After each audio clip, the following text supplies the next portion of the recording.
ಎಲ್ಲ ಪತ್ರಿಕಾ ಬಂಧುಗಳಿಗೆ ನಮಸ್ಕಾರ. ಕಳೆದ ಹಲವಾರು ಸಮಯಗಳಿಂದ ಕರಾವಳಿಯ ಭಾಗದಲ್ಲಿ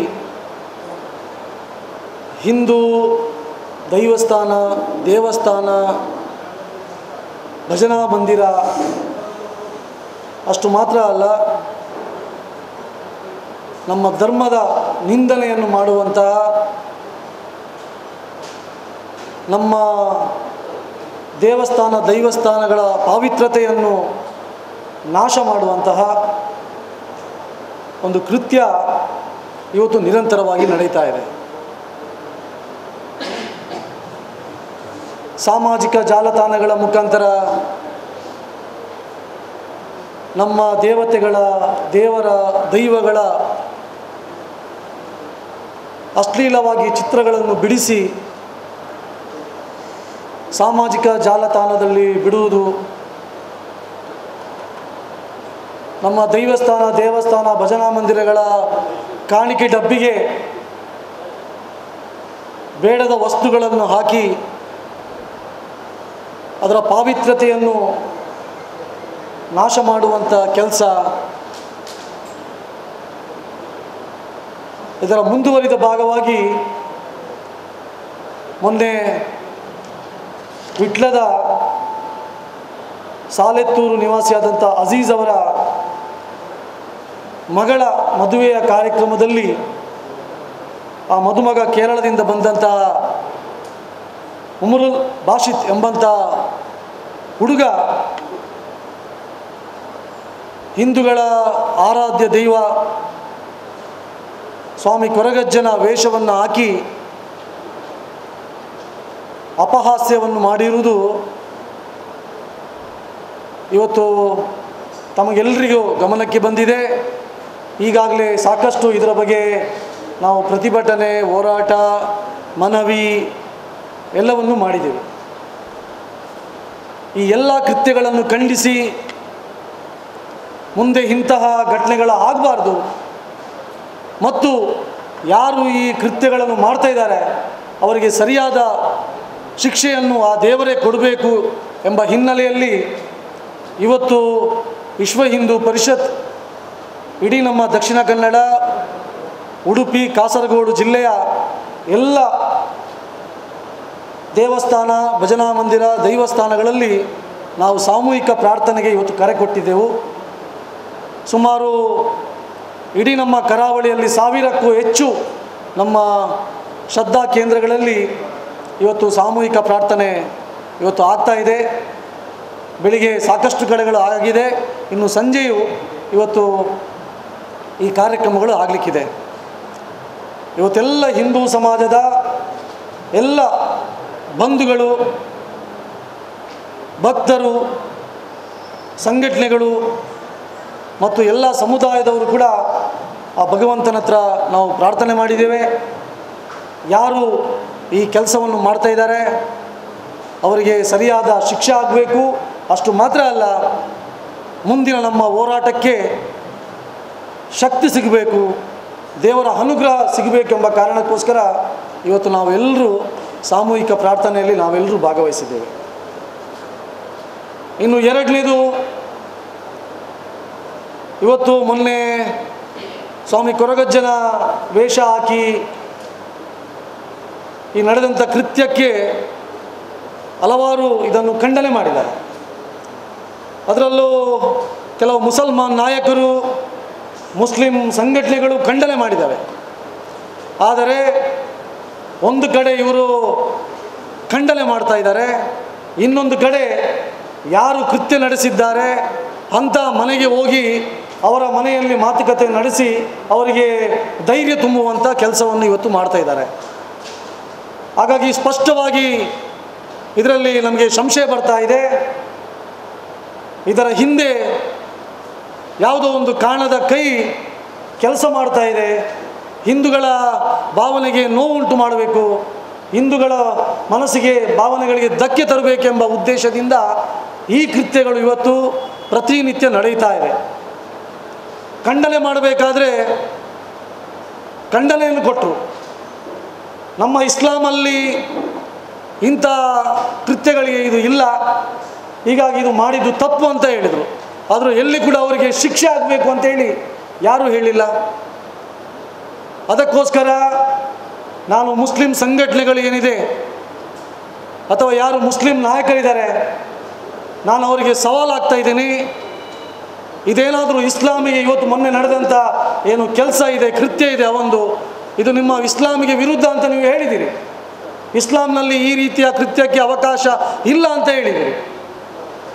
ಹಾಗಾಗಿ ನಾನು ಹೇಳ್ತಾ ಇದ್ದೇನೆ, ನಿಮಗೆ ನಿಜವಾಗಲೂ ಒಂದು ಸಾಮಾಜಿಕ ಕಳಕಳಿ ಇದ್ದರೆ, ಸಮಾಜದಲ್ಲಿ ಶಾಂತಿ ನೆಲೆಸಬೇಕು ಅಂತ ಇದ್ದಿದ್ರೆ ತಕ್ಷಣ ಅವರನ್ನು ಜಮಾತಿಂದ ನೀವು ಹೊರಗಾಕಿ ಅಥವಾ ಅವರ ಮೇಲೆ ಫತ್ವಾ ಜಾರಿ ಮಾಡಬೇಕು ಅಂತೇಳಿ ಈ ಸಂದರ್ಭದಲ್ಲಿ ನಾನು ಅವರಿಗೆ ಸವಾಲನ್ನು ಹಾಕ್ತಾ ಇದ್ದೀನಿ. ನೀವು ಜನರ ದಿಕ್ಕು ತಪ್ಪಿಸುವಂಥ ಕೆಲಸವನ್ನು ಮಾಡಬೇಡಿ. ನಾವು ಇದನ್ನು ವಿರೋಧ ಮಾಡ್ತೀವಿ ಒಂದು ಕಡೆ ಹೇಳ್ತೀರಿ, ಇನ್ನೊಂದು ಕಡೆ ಅವರಿಗೆ ಬೆಂಬಲವನ್ನು ಕೊಡ್ತಾ ಇದ್ದೀರಿ. ಪೊಲೀಸರು ಆರೋಪಿಗಳನ್ನು ಹಿಡಿಲಿಕ್ಕೆ ಹೋದರೆ ಅವರನ್ನು ಸ್ಟೇಷನಿಂದ ಬಿಡಿಸುವಂಥ ಕೆಲಸ ನೀವು ಮಾಡ್ತಾ ಇದ್ದೀರಿ. ಅವರಿಗೆ ಹಿಂದುಗಡೆಯಿಂದ ಬೆಂಬಲ ಕೊಡುವಂಥ ಕೆಲಸವನ್ನು ಇವತ್ತು ಮಾಡ್ತಾ ಇದ್ದೀರಿ. ಹಾಗಾಗಿ ನೀವು ಹಿಂದೂಗಳ ಭಾವನೆಗೆ ನೋವನ್ನು ಉಂಟು ಮಾಡ್ತಾ ಇದ್ದೀರಾ. ಇದಕ್ಕೆ ಖಂಡಿತವಾಗಲೂ ಹಿಂದೂ ಸಮಾಜ ಕ್ಷಮೆ ಕೊಡಲ್ಲ. ನಾವು ಹಿಂದೂಗಳ ಮೇಲೆ ಈ ರೀತಿಯ ನೀವು ಸವಾರಿ ಮಾಡಿದರೆ ಹಿಂದೂ ಸಮಾಜ ಖಂಡಿತವಾಗಲೂ ಮುಂದಿನ ದಿವಸಗಳಲ್ಲಿ ಇದಕ್ಕೆ ತಕ್ಕದಾದಂಥ ಉತ್ತರವನ್ನು ಕೂಡ ಸಮಾಜ ಕೊಡಲಿಕ್ಕಿದೆ. ಇನ್ನು ಮೂರನೇದು, ಘಟನೆ ಆಗಿ FIR ಆಗಿ ಇವತ್ತಿಗೆ 4ನೇ ದಿವಸ. ಇವತ್ತಿನ ತನಕ ಪೊಲೀಸರು ಯಾರು ಹುಡುಗ ವೇಷ ಹಾಕಿದ್ದಾನೆ ಮತ್ತು ಅವನೊಟ್ಟಿಗೆ ಯಾರೆಲ್ಲ ಈ ಕೃತ್ಯದಲ್ಲಿ ಭಾಗವಹಿಸಿದ್ದಾರೆ ಯಾರನ್ನು ಕೂಡ ಬಂಧನ ಮಾಡಿಲ್ಲ. ಇವತ್ತು ಬೆಳಿಗ್ಗೆ ಯಾವುದೋ ಒಂದು ನಮಗೆ ಮಾಹಿತಿ ಬಂತು, ಇಬ್ಬರನ್ನು ಬಂಧನ ಮಾಡಿದ್ದಾರೆ ಅಂತೇಳಿ.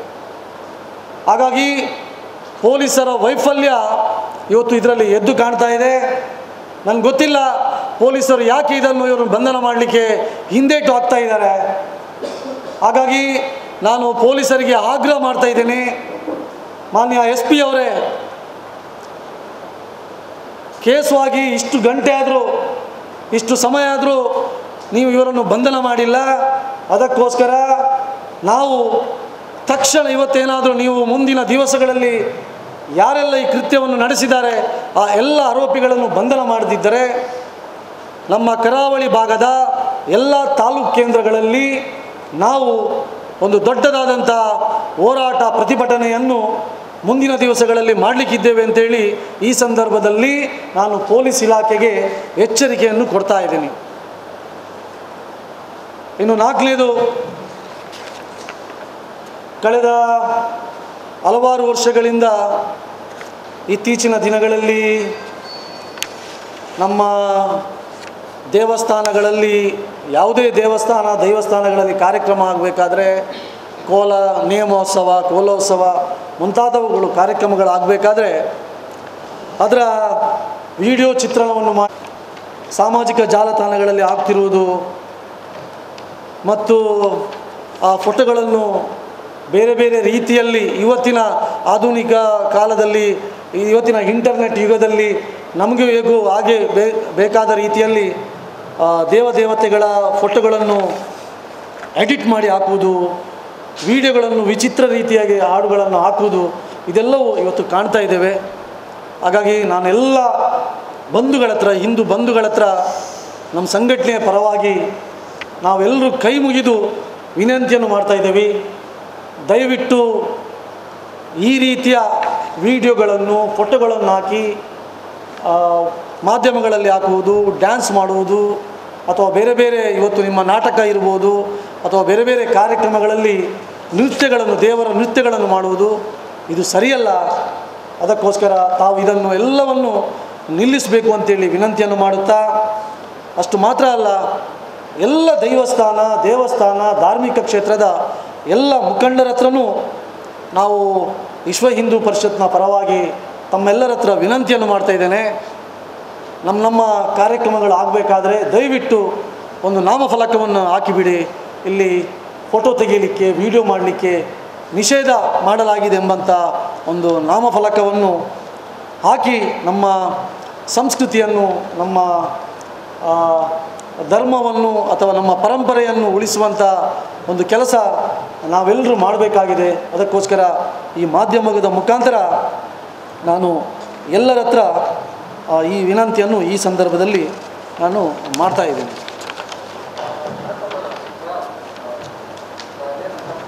ನೋಡಿ, ಸ್ವಾಮಿ ಕೊರಗಜ್ಜ ಇಡೀ ಕರಾವಳಿಯ ನಮ್ಮದು ಆರಾಧ್ಯ ದೈವ.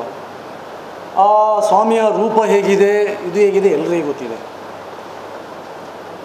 ಇವತ್ತು ಇಸ್ಲಾಮಿನ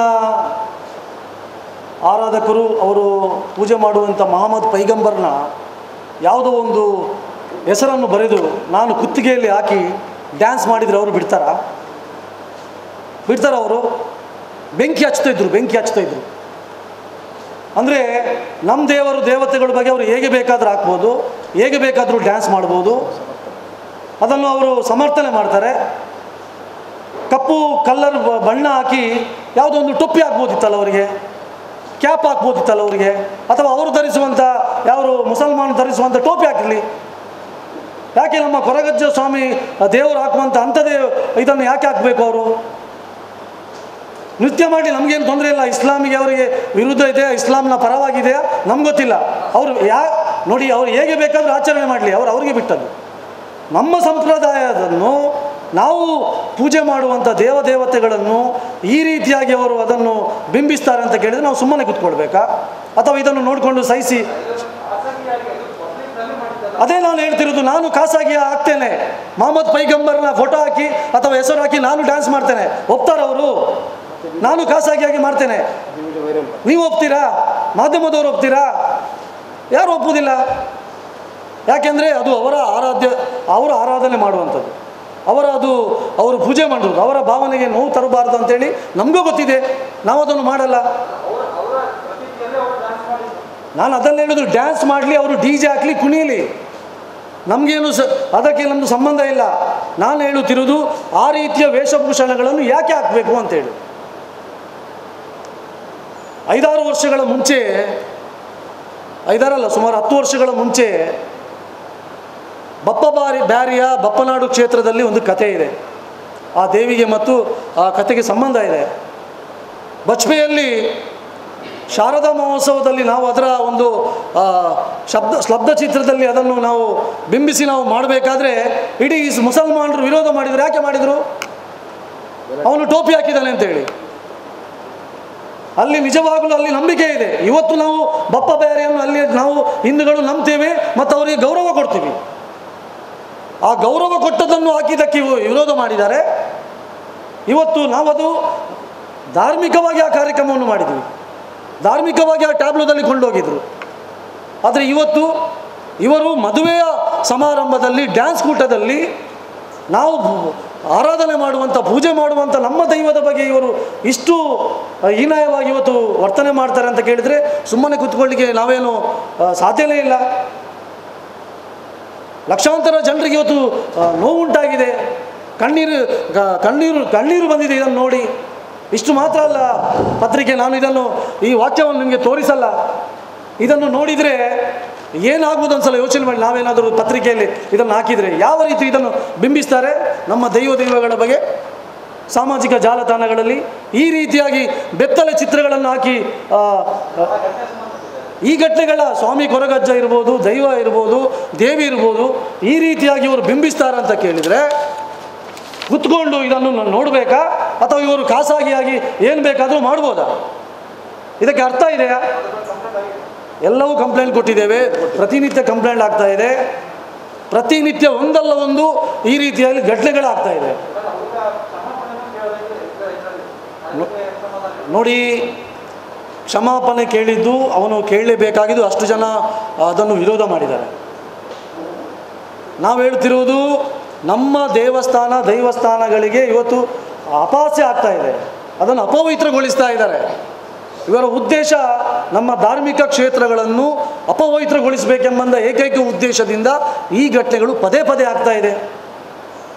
ಮೊನ್ನೆ ನೋಡಿದ್ರಿ ನೀವು, ಕಾಣಿಕೆ ಡಬ್ಬಿಗೆ ಉಪಯೋಗ ಮಾಡಿದಂಥ ನೀರೋದನ್ನು ಇವರು ಹಾಕ್ತಾರೆ ಅಂತ ಕೇಳಿದರೆ, ಯಾವುದೋ ಒಂದು ಕೋಟಿ ಚೆನ್ನಯ್ಯರ ತಾಯಿ ಬೈದೆತ್ತಿಯ ಒಂದು ಮೂರ್ತಿಯ ಮೇಲೆ ಹೋಗಿ ಎದೆಯಲ್ಲಿ ಕೈಯಲ್ಲಿ ಇಟ್ಕೊಂಡು ಫೋಟೋವನ್ನು ಹಾಕಿ ಸಂತೋಷ ಪಡ್ತಾರೆ ಅಂತ ಕೇಳಿದರೆ, ತಾಯಿ ದುರ್ಗಾ ಪರಮೇಶ್ವರಿಯ ಚಿತ್ರವನ್ನು ಅಶ್ಲೀಲವಾಗಿ ಚಿತ್ರ ಬಿಡಿಸಿ ಸಾಮಾಜಿಕ ಜಾಲತಾಣದಲ್ಲಿ ಬಿಡ್ತಾರೆ ಅಂತ ಕೇಳಿದರೆ, ಇದು ಪದೇ ಪದೇ ಒಂದರ ಹಿಂದೆ ಆಗ್ತಾ ಇದೆ ಅಂತ ಕೇಳಿದರೆ, ಇದರ ಹಿಂದೆ ಷಡ್ಯಂತ್ರ ಇಲ್ವಾ ಅಂತ ನಿಮಗೆ ಅನಿಸ್ತಾ ಇಲ್ವಾ? ಯಾವಾಗಾದರೂ ಒಂದು ಸಲ ಆದರೆ ಒಪ್ಪೋದು, ಇವರು ಖಾಸಗಿಯಾಗಿ ಮಾಡಿದ್ದಾರೆ ಅಥವಾ ಯಾವುದೋ ಒಂದು ಗೊತ್ತಿಲ್ಲದೆ ಮಾಡ್ತಾರೆ ಅಂತ ಕೇಳಿದರೆ. ಇದು 1-2 ಕಳೆದ 1 ವರ್ಷಗಳಲ್ಲಿ ಆದದ್ದು ಎಷ್ಟು ಘಟನೆಗಳಾಗಿದೆ ಇದು.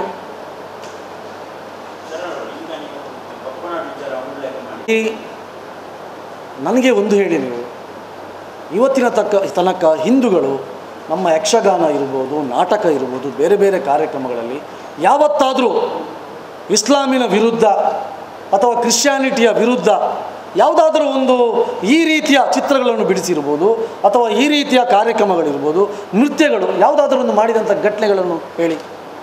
ನಮ್ಮ ಪುರಾಣಗಳಲ್ಲಿ, ನಮ್ಮ ಚರಿತ್ರೆಯಲ್ಲಿ ಯಾವುದಾದ್ರೂ ಬಪ್ಪ ಬ್ಯಾರಿ ಅಂತ ಘಟನೆಗಳು ನಡೆದಿದ್ದರೆ ಅದನ್ನು ಯಕ್ಷಗಾನದಲ್ಲಿ ನಾವು ತೋರಿಸ್ತಾ ಇದ್ದೇವೆ.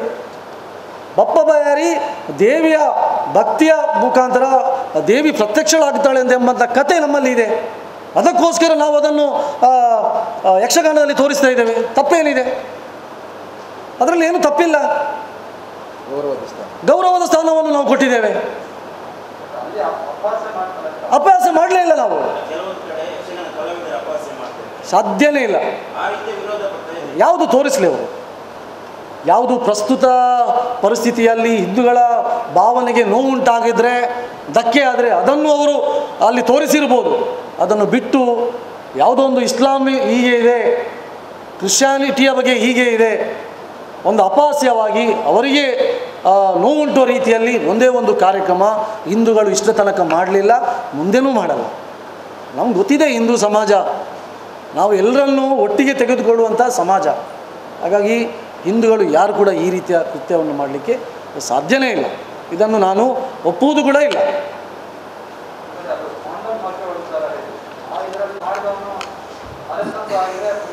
ನೋಡಿ, ತಪ್ಪು ಮಾಡಿದಾನೆ, ಬಂಧನ ಮಾಡಿದ್ದು ಕಾನೂನು ರೀತಿಯಲ್ಲಿ ಶಿಕ್ಷೆ ಆಗುತ್ತೆ. ಒಂದು ಸಲ ಮಾಡಿದರೂ ಅದನ್ನು ಸಮಾಧಾನ ಅಂತ ಹೇಳ್ಬೋದು. ಸರಿಯಪ್ಪ, ಯಾವುದು ಗೊತ್ತಿಲ್ಲದೆ ಮಾಡಿ. ಇದು ಪದೇ ಪದೇ ಆಗ್ತಾ ಇದೆ ಅಂತ ಹೇಳಿದರೆ ಹೇಗೆ ಸಮಾಧಾನ ಆಗಲಿಕ್ಕೆ ಸಾಧ್ಯ ಇದೆ? ಅದೇ ನಾನು ಹೇಳ್ತಿರೋದು. ಪದೇ ಈ ರೀತಿ ಹಿಂದೂ ಸಮಾಜದ ಮೇಲೆ ದಾಳಿ ಆಗ್ತಾ ಇದೆ, ನಮ್ಮ ಮೇಲೆ ಸವಾರಿ ಮಾಡ್ತಾರೆ ಅಂತ ಕೇಳಿದರೆ ಈ ಸಮಾಧಾನ ಹೇಗೆ? ಡಿ ಜೆ ಹಳ್ಳಿ ಘಟನೆ ಒಂದು ಸಲ ನೆನಪು ಮಾಡಿ. ನವೀನ್ ಒಬ್ಬವ ಸಾಮಾಜಿಕ ಜಾಲತಾಣದಲ್ಲಿ ಮೊಹಮ್ಮದ್ ಪೈಗಂಬರ್ ಬಗ್ಗೆ ಯಾವುದೋ ಒಂದು ಬರೆದು ಅದು ನಾವು ವಿರೋಧ ಮಾಡ್ತೀವಿ, ಹಾಕ್ಬಾರ್ದು. ಹಾಕಿದ್ದಕ್ಕೆ ಏನು ಮಾಯಿತು ಘಟನೆ? ಅವರು ಸಮಾಧಾನ ಅಂತ ಹೇಳಿದ್ದು ಸುಮ್ಮನೆ ಕೂತ್ಕೊಂಡ್ರ? ಅವನು ನವೀನನ್ನು ಬಂಧನ ಮಾಡಿದಂತ ಸುಮ್ಮನೆ ಕೂತ್ಕೊಂಡ್ರ? ಬೆಂಕಿ ಕೊಟ್ಟರು ಪೊಲೀಸ್ ಸ್ಟೇಷನ್ಗೆ, ಅಲ್ಲಿ ಶಾಸಕರ ಮನೆಗೆ ಬೆಂಕಿ ಕೊಟ್ಟರು, ಹಿಂದೂಗಳ ಮನೆಗೆ ಉಡಿ ಮಾಡಿದರು, ಅಲ್ಲಿದ್ದಂಥ ವಾಹನಗಳನ್ನು ಉಡಿ ಮಾಡಿದರು. ಇವತ್ತು ಹಿಂದೂ ಸಮಾಜ ಅಂಥ ಕೆಲಸಕ್ಕೆ ಕೈ ಹಾಕಿಲ್ಲ. ಅದಕ್ಕೋಸ್ಕರ ನೀವು ನೆನಪು ಮಾಡಿದ್ದು ಒಳ್ಳೆಯದಾಯಿತು. ಇದನ್ನು ಸಹಿಸಲಿಕ್ಕೆ ಸಾಧ್ಯ ಇಲ್ಲ. ಅದಕ್ಕೋಸ್ಕರ ಜಿಲ್ಲಾಧಿಕಾರಿಗಳಿರ್ಬೋದು, ಮುಸಲ್ಮಾನ್ ಮುಖಂಡರು ಇರ್ಬೋದು, ಅಥವಾ ಧಾರ್ಮಿಕ ಮುಖಂಡರು ಇರ್ಬೋದು, ನೀವು ಸ್ವಲ್ಪ ಇದರ ಬಗ್ಗೆ ಎಚ್ಚೆತ್ತುಕೊಂಡು ಇದರ ಬಗ್ಗೆ ಜಾಗೃತಿಯಾಗಿ ತಮ್ಮ ಹುಡುಗರಿಗೆ ಹೇಳೋದು ಒಳ್ಳೆಯದು.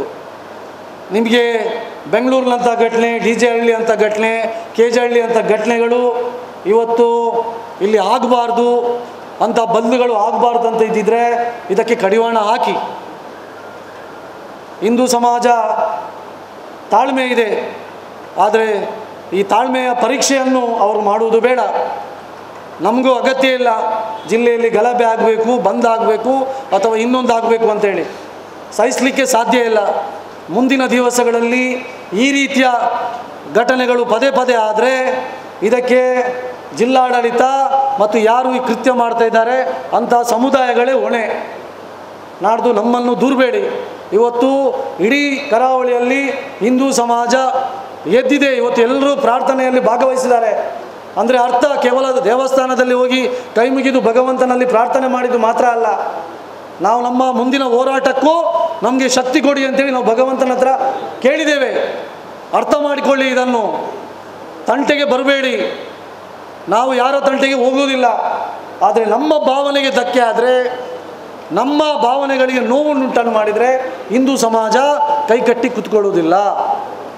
ಇದು ಎಚ್ಚರಿಕೆಯನ್ನು ಈ ಸಂದರ್ಭದಲ್ಲಿ ಮಾಧ್ಯಮದ ಮುಖಾಂತರ ನಾನು ಕೊಡ್ತಾ ಇದ್ದೀನಿ.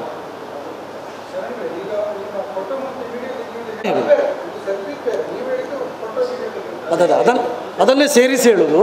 ಕೋಲದಲ್ಲಿ ಹೋಗಿ ನಾವು ಜಾತ್ರೆಗಳಲ್ಲಿ ಹೋಗಿ ಸೆಲ್ಫಿ ತೆಗೆಯೋದು, ಅವರು ಪ್ರಾರ್ಥನೆ ಮಾಡಬೇಕಾದ್ರದನ್ನು ವಿಡಿಯೋ ಮಾಡಿ ಜಾಲತಾಣಗಳಲ್ಲಿ ಹಾಕುವುದು, ಇದು ಸರಿಯಲ್ಲ ಅಂಥೇಳಿ ನಾವು ಇದನ್ನು ಹೇಳ್ತಾ ಇದ್ದೀವಿ. ಹೌದೌದು, ಟೆಲಿಕಾಸ್ಟ್ಗಳನ್ನು ಮಾಡೋದು ಇದು ಮುಂಚೆ ಇದು ಇರಲಿಲ್ಲ. ಕಳೆದ ಒಂದು 3-4 ವರ್ಷಗಳಲ್ಲಿ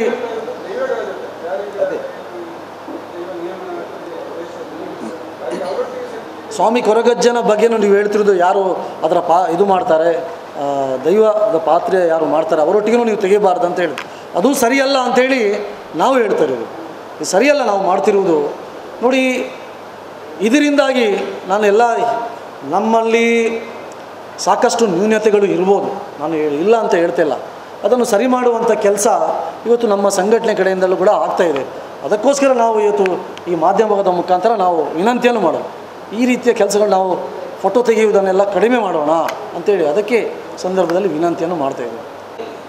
ನಮ್ಮ ಪ್ರಕಾರ ನಾವು ಅದನ್ನು ಕ್ಯಾನ್ಸಲ್ ಮಾಡಬೇಕು ಅಂಥೇಳಿ, ರದ್ದು ಮಾಡಬೇಕು ಅಂಥೇಳಿ ನಾವು ಸಂಘಟನೆಯವರು ಅವರಿಗೆ ವಿನಂತಿ ಮಾಡ್ತಾಯಿದ್ದೀವಿ. ಇದು ನಮ್ಮದು ಆದೇಶ ಅಲ್ಲ, ಅಥವಾ ನಮ್ಮ ಹೇಳ್ತಾ ಇದ್ದೀರಿ ನೀವು ಹೀಗೆ ಮಾಡಿ ಅಂತೇಳಿ ನಮ್ಮದು ನಾವೇನು ಅವರಿಗೆ ಡೈರೆಕ್ಷನ್ ಕೊಡೋದಲ್ಲ. ನಾವು ವಿನಂತಿಯನ್ನು ಮಾಡ್ತಾಯಿದ್ದೀವಿ, ಅರ್ಥ ಮಾಡಿಕೊಳ್ಳಿ. ಈ ರೀತಿಗಳು ಇವತ್ತು ಸಾಮಾಜಿಕ ಜಾಲತಾಣಗಳಲ್ಲಿ ಅಥವಾ ಬೇರೆ ಬೇರೆ ಕಡೆ ಅದನ್ನು ಬೇರೆ ಬೇರೆ ರೀತಿಯಲ್ಲಿ ಬಿಂಬಿಸ್ತಾ ಇದ್ದಾರೆ. ಅದಕ್ಕೋಸ್ಕರ ಇದನ್ನು ದಯ ಮಾಡಬೇಡಿ ಅಂತೇಳಿ ನಾವು ವಿನಂತಿಯನ್ನು ಮಾಡ್ತಾಯಿದ್ದೇವೆ. ನೋಡೋಣ, ನಾವು ಎಲ್ಲ ಧಾರ್ಮಿಕ ಮುಖಂಡರ ಹತ್ರ ಮತ್ತು ದೇವಸ್ಥಾನದ ಯಾರು ಅಲ್ಲಿಯ ಆಡಳಿತ ಮಂಡಳಿ ಇದ್ದಾರೆ ಅವರಿಗೂ ವೈಯಕ್ತಿಕವಾಗಿ ಹೋಗಿ ಭೇಟಿಯಾಗಿ ಇದರ ಬಗ್ಗೆ ಅವರ ಗಮನಕ್ಕೆ ನಾವು ತರ್ತೀವಿ. ಅವರ ಹತ್ರ ವಿನಂತಿಯನ್ನು ನಾವು ಮಾಡ್ತಾಯಿದ್ದೀವಿ.